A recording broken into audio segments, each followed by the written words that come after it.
Brothers లో ఆషాఢం KG sale మళ్ళీ మొదలైంది. మరెన్నో క్రేజీ ఆఫర్స్ ఖైదీ చేయండి ఆర్ఎస్ బ్రదర్స్. నమస్కారం, వెల్కమ్ టు ఐ డ్రీమ్. ధర్మ మార్గం విత్ విజిత కార్యక్రమానికి స్వాగతం. ప్రస్తుతం మనతో పాటు ఉన్నారు ప్రముఖ ఆధ్యాత్మికవేత్త, శ్రీ విద్యా ఉపాసకులు శ్రీమతి జయప్రద గారు. ఇప్పుడు వారితో మాట్లాడి మరిన్ని విషయాలు తెలుసుకుందాం. అమ్మ నమస్తే. నమస్తే అమ్మ, శ్రీమాత్రే నమః. అమ్మ, కొబ్బరికాయ లేనిదే పూజ అనేది పూర్తే అవ్వదు. మనం ఏ పూజ చేసినా కూడా, ఎటువంటి శుభకార్యాలు చేసినా కూడా ఖచ్చితంగా ముందర ప్రారంభించే ముందో చివరనో ఖచ్చితంగా కొబ్బరికాయ అనేది కొడుతూ ఉంటారు. కానీ ఈ కొబ్బరికాయ విధానం కూడా ఒక్కొక్క తంతును బట్టి ఒక్కొక్క రకంగా ఉపయోగిస్తారు. దీని వెనకాల కూడా ఏమైనా ఆంతర్యం ఉందా? అంటే ఉదాహరణకి ఇప్పుడు వివాహంలో అయితే కొబ్బరి బోండం చేతిలో పట్టుకొని తీసుకెళ్లే విధానం ఉంటుంది, మనం పూజల్లో అయితే కొట్టే విధానం ఉంటుంది, కలశంలో అయితే చెంబు పైన పెట్టి ఆరాధించే విధానం, ఒక్కొక్కటి ఒక్కో రకంగా. వాటి గురించి తెలియజేయండి అమ్మా. తప్పకుండానన్న. అంటే కొబ్బరికాయ ఎందుకు అలా పెడతారు దాని గురించి అర్థం మీరు అడుగుతున్నారు. సో కొబ్బరి బోండాన్ని వాడతానన్న. కొబ్బరికాయ అనేది లేదు, పూర్ణ ఫలం అంటాం దాన్ని. పూర్ణ ఫలం అంటే పూర్ణంగా దాంట్లో సహజసిద్ధంగా నీళ్లు, పవిత్రమైన జలం ఉంటుంది అండి, శుద్ధమైన మనకి శుద్ధ జలం అంటాం దాన్ని. అది ఎలా వస్తాయి, ఎలా సృష్టించారంటే, ఈ సృష్టించినప్పుడు అందరూ మానవులందరూ సృష్టించినప్పుడు ఈ మానవులకు ఆహారం కావాలి కదా. సో ఆహార నియమాల్లో కొంతమంది తపోశక్తితో కొన్ని సృష్టించారు. ఆ సృష్టించడంలోనే వచ్చిన దాంట్లోనే వశిష్ఠ మహర్షి సృష్టించింది ఈ పూర్ణ ఫలాన్ని. మహాసాత్వికుడైన, ఎప్పుడు కొన కోపం అనేది రాదు ఆయనకి. చాలా సహజ సిద్ధంగా ఆయన జపం అనుష్ఠానం చాలా చేస్తారని చెప్పి మన పురాణంలో చెప్పారు. సో ఆయన సృష్టించింది కనుక, ఆయన చేసిన ఏదైతే సృష్టించారో ఆ కొబ్బరి జలాన్ని మనం స్వీకరించినా, మనం తీసుకున్నా, మనలో కొన ఆయన తత్వం వస్తుంది మనకి. అంటే మానవ జీవితం అనేది ఏంటి, మనకి కోరికల పుట్ట. అవును. సో కోరికలు అంటే కోరికలు, వాళ్ళకి ఇంక వేరే ఉద్దేశం ఏముండదు. నాకు ఇది జరగాలి, ఇది కావాలి, ఇది కావాలని. మన ఈ కోరికల నుంచి కాస్తైనా దైవారాధన, దైవం మీద ధ్యాస, ఇవన్నీ రావాలి అంటే ఒక సాత్వికమైన ఆహారాన్ని తీసుకోవాలి. సో అందుకే సాత్విక ఆహారాన్ని సృష్టించే క్రమంలో వశిష్ఠ మహర్షి కొన్ని ఆహారాలు సృష్టించారు. అవి మనకు సాత్విక ఆహారాల్లో మొట్టమొదటిది కొబ్బరికాయ.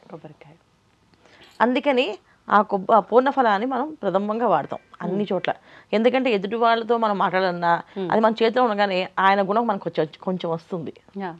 ఖచ్చితంగా సాఫ్ట్గా మాట్లాడాలి, ఎదుటి వాళ్ళని నొప్పించకుండా మాట్లాడాలి, వాళ్ళని బాధ పెట్టకుండా మాట్లాడాలి.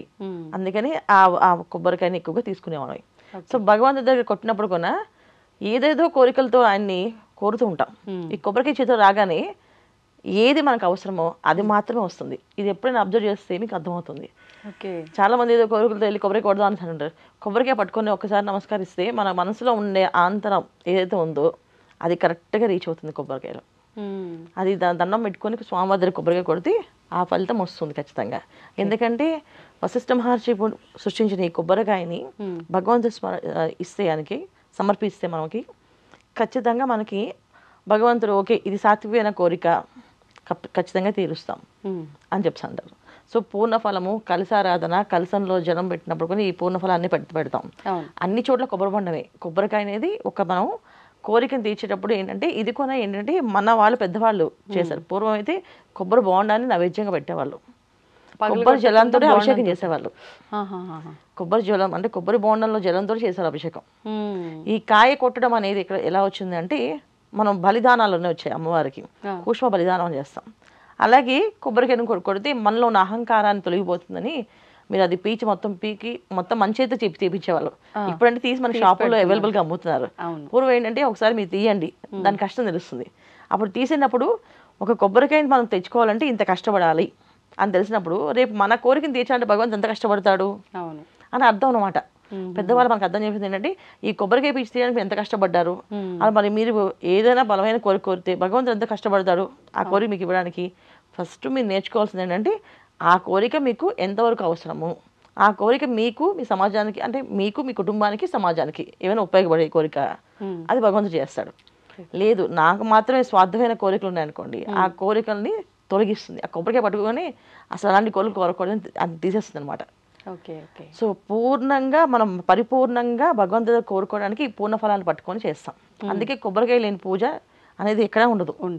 కంపల్సరీగా అన్ని నైవేద్యాలతో పాటు కొబ్బరికాయ ఉండాలంటారు. అవును. సో కొబ్బరికాయ లేకుండా ఏ పూజ చేసినా అది ఫలితం రాదు మనకి. ఖచ్చితంగా కొబ్బరికాయ ఖచ్చితంగా ఉండాలి. అంటే పూర్ణఫలం కంపల్సరీగా ఉండాల్సిందే.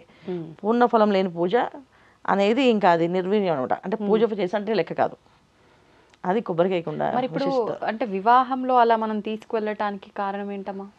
వశిష్ఠ మహర్షి ఎంత సాత్విక గుణతత్వమైంది, అంత సాత్వికంగా ఇద్దరు ఒకరినొకరు అర్థం చేసుకోవాలి. అంటే ఆ కుటుంబంలో పెరిగే వాతావరణం వేరు, ఈ కుటుంబంలో పెరిగిన వాతావరణం వేరు. ఇద్దరు కలిసి ఒకే ప్రయాణంలో ఒకటిగా, అంటే భార్యాభర్తలు అనేది ఇక్కడ ఇద్దరైనా అక్కడ మాత్రం ఒకటి. శరీరాలు వేరు, మనసు ఒకటి. సో ఎప్పుడైతే జీలకర్ర బెల్లం పెట్టుకుంటారో వీళ్ళిద్దరూ, ఇంకా అక్కడి నుంచి మన ఇద్దరి కష్టము ఒకటే, ఇద్దరిది సుఖం ఒకటే, ఇద్దరిది కామ్యం ఒకటే. అంటే ఇద్దరి గమ్యాలు ఒకటే. అంటే తను చేసినా తిను చేసినా ఏ కోరినా అది ఇద్దరికి కుటుంబానికి మంచి చేసేది, మేలు చేసేది మాత్రమే కావాలని చెప్పి ఆ పూర్ణ ఫలం అనేది కంపల్సరీ పెడతారు. కొబ్బరి బొండం అనేది ఖచ్చితంగా అలా తీసుకుంటే ఇద్దరు మనసులో కోరికలు ఒకటిగా ఉండి వాళ్ళు అంత భార్యాభర్తలు ఇద్దరు అన్యోన్య దాంపత్య జీవితం ఉంటుందని చెప్పి ఆ పూర్ణ ఫలాన్ని పెడతారు అక్కడ. ఈ పూర్ణ ఫలం అనేది వివాహాల్లోనే కాదు, ఇప్పుడు మన ఎదురు వచ్చే పెద్ద వాళ్ళకున్న స్వాగతం సుస్వాగతం అని చెప్తూ పూర్ణ కుంభాలతో ఎదురొస్తుంటారు జగద్గురువులకి, పీఠాధిపతులకి, ఇంకా చాలా మందికి. అంటే మనకి అంటే వీళ్ళు చాలా పెద్దవాళ్ళు గొప్పవాళ్ళు అనుకునే వాళ్ళకి పూర్ణఫలంతో ఎదురొస్తారు. ఎందుకంటే దీనికి మించిన వేరే ఇంకేది లేదు, ఇదే మొత్తం అనమాట. పూర్ణఫలం కాదమ్మా, పూర్ణఫలంతో అంటే ఇంతకు మించిన శక్తి ఇంకోటి లేదు, ఇంతకు మించిన ఆహ్వానం ఇంకోటి ఉండదు. ఈ పూర్ణ కుంభంతో వెళ్ళి ఎదురు రావడం అనేది ఏంటంటే భగవంతుడికి ఎదురొచ్చి మన ఆహ్వానించినట్టే. అంటే వాళ్ళు వచ్చిన వాళ్ళు అతిథి దేవో భవ అంటాం కదా. సో అతిథిని దైవంగా భావించి మనం వాళ్ళని రమ్మని చెప్పి ఆహ్వానించడమే. సో అంటే మనకి ఏ స్వార్థం లేదు, నిస్వార్థంగా భగవంతుడి రూపంలో వాళ్ళలో భగవంతుడి రూపాన్ని చూస్తూ రమ్మని చెప్పడమే ఈ పూర్ణ కలశంతో మనం ఎదురు రావడం అనేది. సో అందుకని ఒక పూర్ణ ఫలాన్ని మనం దంపతులకి తాంబూలం ఇస్తే అంతకు మించిన ఫలం ఇంకోటి లేదు. చాలా మంది ఏ రకాల పళ్ళు ఇస్తే బాగుంటుంది అనుకుంటారు, కానీ అన్నిటికంటే మంచి ఫలమైనది ఏంటంటే ఇది మన కొబ్బరికాయ. అది పూర్ణ ఫలం. దంపతుల తాంబూలంగా అది ఇస్తూ ఉంటాం. అది ఇచ్చినప్పుడు ఏంటంటే దీనికి మించింది ఇంకోటి లేదు. సో ఇది ఇవ్వడం అంటే ఏంటంటే మనలో గర్వం నశిస్తుంది అని అర్థం, శాంత స్వరూపం పెరుగుతుంది అని అర్థం, ఆ ఇంట్లో ఐశ్వర్యం పెరుగుతుంది అని అర్థం, సాత్వికమైన గుణం ఏర్పడుతుంది అని అర్థం. అందుకని పూర్ణఫలాన్ని ఎప్పుడు కూడా దానంగా ఇస్తారు, పూర్ణఫలాన్ని తాంబూలంగా ఇస్తారు, పూర్ణఫలానికి భగవంతుడు ప్రసాదంగా నైవేద్యం చేస్తారు. ఏ సమయంలో అయినా ఎక్కడికైనా వెళితే పూర్ణఫలం తీసుకుని అది కొట్టుకుని ఆ కొబ్బరి ముక్కలు తింటే కూడా ఆకలి మనకి తగ్గిపోతుంది. ఎప్పుడైనా బాగా ఆకలి వేస్తే గుళ్ళోకి చెప్పక కొట్టుకుని ఆ కొబ్బరికాయ ముక్క తిన్నామంటే ఆకలి ఆగుతుంది. సో మన జీవనంలో కూడా మన బాడీలో ఉన్న మన శరీరంలో ఉండే నాడులు కూడా ఆ వ్యవస్థ తొందరగా ముందుకు సాగడానికి కారణం కూడా ఈ కొబ్బరి. అందుకే ఎక్కువ చాలామంది కొబ్బరి నీళ్లు తాగడం, కొబ్బరికాయ తినడము, కొబ్బరి నూనెతో వాడకాలు. సో కొబ్బరి నూనె వాడితే ఎలా ఉంటారో మనం చాలా మంది కేరళ వాళ్ళని చూస్తే అర్థమవుతుంది కదా. వాళ్ళ జుట్టులు కానీ వాళ్ళ మొహాలు కానీ ఎప్పుడు నిగనిగలాడుతూ ఉంటుంది. సో అలాంటి క్వాలిటీస్ అన్నీ కూడా ఈ కొబ్బరిలో ఉంటుంది. సో కొబ్బరి తినడం అనేది చాలా మంచి విశేషం. సో కొబ్బరి మన పెద్దవాళ్ళు ఏం చేశారంటే ఈ రోజు కొబ్బరికాయ దేవుడి దగ్గర కొట్టండి, ఆ కొబ్బరికాయ ఏదో చేసుకుని తినండి అని చెప్పేవాళ్ళు. ఎందుకంటే ఆరోగ్యము ఐశ్వర్యము. ఇంట్లో కొబ్బరికాయ కొట్టామనుకోండి ప్రతిరోజు లక్ష్మీ స్థిర నివాసం అయి ఉంటుందంట. కానీ శుక్రవారం పూట చాలా మంది చూడండి ఇంట్లో కొబ్బరికాయ కొడతారు ఖచ్చితంగా.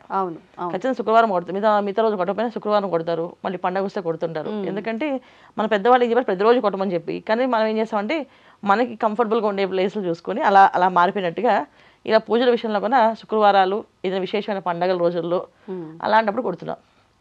సో ప్రతిరోజు కొట్టడంలో అర్థం ఏంటంటే మన ఆరోగ్య వ్యవస్థ కూడా బాగుంటుందని అర్థం. సో మూలాధారం అనేది మనిషికి చాలా అవసరం. 7 చక్రాల్లో మూలాధారం చాలా ప్రధానమైనది అనమాట. ఈ మూలాధారానికి ఆధారం ఏది కొబ్బరికాయ. ఎక్కువ కొబ్బరి తినడం వల్ల మూలాధారం చాలా స్ట్రాంగ్గా ఉంటుంది. ఆ విషయం వాళ్ళకి తెలియదు జనరల్గా. తెలియక కొబ్బరికాయ ఏదో తింటాం చేద్దాం కొంతమంది తినడం మానేస్తారు, కొంతమంది అవాయిడ్ చేస్తుంటారు. ఇది కొబ్బరి వాడుక అంత మంచిదని చెప్పి మనకి ఎప్పుడో పురుగులు చెప్పారు. సో అందుకని ఈ పూర్ణ ఫలాలు అనేది అలవాటు అయితే ఖచ్చితంగా ఇవన్నీ వాడతారని చెప్పి వాళ్ళు అలా చెప్పడం జరిగింది.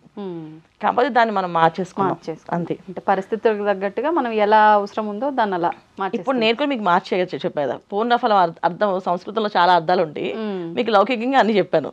ఎందుకంటే జనాలకి లౌకికం కావాలి. ఇప్పుడు పూర్ణ అర్థాలు సంస్కృత అర్థాలు చెప్పాను అనుకోండి, సో వాళ్ళకి ఏం అర్థం అవుతుంది. ఇవాళ ఇప్పుడు కొబ్బరికి ఇలా తింటే మంచిది అని చెప్పేసి తెలిస్తే ఇంట్లో వాళ్ళు కొబ్బరి కొట్టడమో ప్రతిరోజు తినడము లేకపోతే అలవాటు చేసుకోవడం చేస్తుంటారు. అందుకని లౌకికంగా చెప్తున్నాం కదా. ఇప్పుడు మనం మార్చాం, అలా ప్రతిదీ మార్చుకుంటూ వెళ్ళిపోతూ ఉన్నది జరుగుతుంది. ఇది కలియుగ ధర్మం. ధన్యవాదాలమ్మా. నమస్తే అమ్మా. శ్రీమాత్రే నమః. శ్రీమాత్రే నమః. తవ్వండి, తవ్వుతున్న శివలింగం సరే దాన్ని అట్లా కప్పేసేయండి, చూపించదండి. Krishna is there. మూర్తి పూజ కాదు, సాక్షాత్ బ్రజేంద్ర నందన భగవాన్ ఉన్నారు మూర్తిలో. ఏమీ ఆశించకుండా ఆరాధించే వాళ్ళు కూడా ఉన్నారా ప్రభుజీ? నిజమైన భక్తి అంటే మనకు తెలియదు కాబట్టి